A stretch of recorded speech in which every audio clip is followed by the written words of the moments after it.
the real partisan gaps opened up with behavior and response to the disease, not in 2020, but in 2021. You started to see them in the fall of 2020, but then they really opened up with the arrival of vaccines.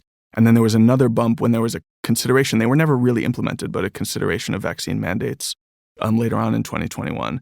And I agree that is the thing that now dominates. It's the looking glass through which our memory of, or the prism through which our memory of the pandemic has been distorted.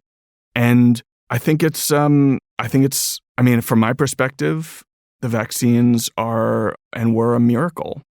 We could have actually gotten them a lot faster, but even getting them within 10 months or 11 months counts as one of the great achievements in human history. When you look not just in the US, but all around the world, whenever the vaccines arrived, if they were taken in great enough numbers, they essentially eliminated the pandemic in one go.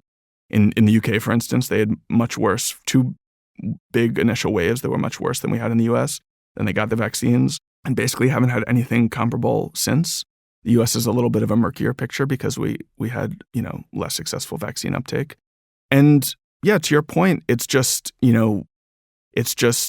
if we can tell ourselves stories that involve something like 10, 15, 20 million vaccine deaths, if we can even entertain that idea without feeling like the world is contradicting us, we're in a really bad place. And that's the place that we're in right now.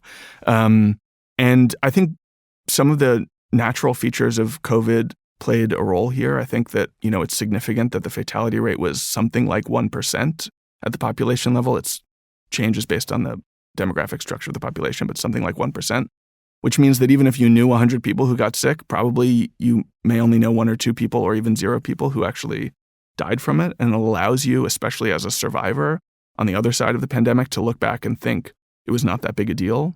But of course, we know not just from official COVID deaths and death certificates, we know from the excess mortality studies that the US has lost something like 1.2 million people that we would not have lost in the absence of the pandemic. We know that it's almost entirely driven by COVID-19 because the waves of those excess deaths matches perfectly the waves of infection as they pass through the country, as they pass through states, as they pass through local communities. There's no reason that if the problem were lockdowns, that we would be having huge surges when there was a wave of infections and not a week later when people were still locked in their homes, but the number of infections were lower.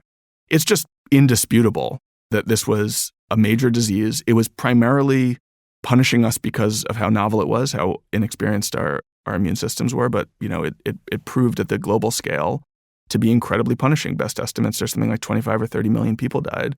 And best estimates are that those vaccines, as they rolled out, saved several multiples of that number of lives, which means this is really one of the great medical, biomedical, and political and social interventions in the history of the world.